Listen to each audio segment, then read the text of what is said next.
হচ্ছে ভাড়া শুধু বাস না, আসলে জীবনযাত্রার ব্যয়ের উপরে বেশি প্রভাব পড়বে ট্রাকের ভাড়ায়। আমি আপনাকে আরেকটা মানে আপনি যেটা মিস করেছেন বললাম, এখন এই অ্যাডজাস্টমেন্ট ইজ এ মাস্ট, এটা হলো 1 নম্বর কথা। আমরা চেষ্টা করছি, যেটা আমাদের এই আলোচনা চলছে, এটা কত নাগাদ না, রাদার আমরা বলি যে একটু সময় নিয়েও যদি আমরা একটা বেটার ডিল। সরকারের কাজ কিন্তু শুধু জনগণ বলতে যাদেরকে বুঝি ভোক্তার স্বার্থ রক্ষা না, একটা কথা মনে রাখতে হবে, একটা সরকার কিন্তু ব্যবসায়ীদেরও সরকার। যে মানুষটা বাস চালান, যে মানুষটা ট্রাক চালান, তিনিও এই রাষ্ট্রের নাগরিক, এই সরকার কিন্তু তারও সরকার। সুতরাং তিনি তার উপরে এমন কিছু করা ঠিক হবে না যাতে তার ব্যবসা না হতে পারে। এটা হলো 1 নম্বর কথা। সরকারের কাজটা কি? সরকারের কাজ হচ্ছে দুই পক্ষের মাঝখানে থাকা। সবাই, আবার সরকার কিন্তু কারো পক্ষ না, সরকার সবার সরকার। সরকার চেষ্টা করবে এমন একটা পয়েন্টে আসা যেখানে সবার কম ক্ষতি হয়। আমরা খেয়াল করি, আমি আগে একদিন বলেছিলাম এই সংকটে আমাদের প্রত্যেকের ক্ষতি হবে, এটা মেনে নিতে হবে। এটা সারা পৃথিবীতেই হচ্ছে, এমন কোনো কিছু হতে পারে না যে সবাই বা কেউ একটা অংশ এটা থেকে দূরে থাকবেন।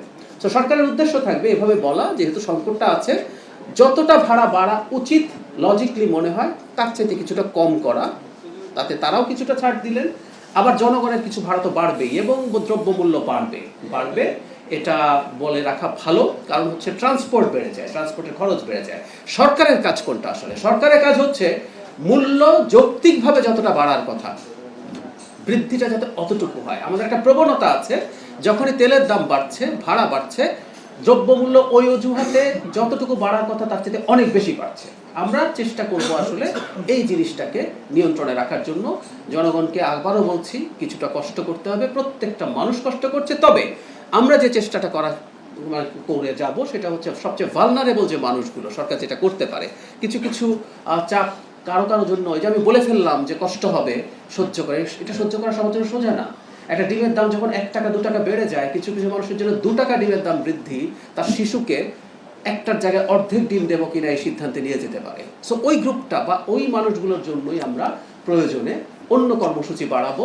আমাদের তো অলরেডি ফ্যামিলি কার্ডের তো একটা স্টেপ হয়েছে, এটা পাইলট। আমরা এই বাজেটের পর একটু বলে রাখি একটা কথা, এই বাজেটে আমরা 40 লক্ষ মানুষকে নতুন ফ্যামিলি কার্ড দেবো, যাতে প্রায় 13 থেকে 14 হাজার কোটি টাকা বরাদ্দ হবে।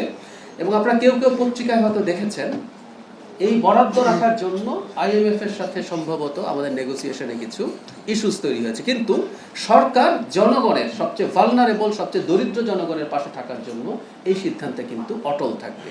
শুধু সেটা না, প্রয়োজনে টিসিবির মাধ্যমে আরো অনেক বেশি মানুষকে তাদের খাদ্যসহ অন্যান্য সহযোগিতা দেবে। সুতরাং সরকার জনগণের পাশে নিশ্চয়ই থাকবে।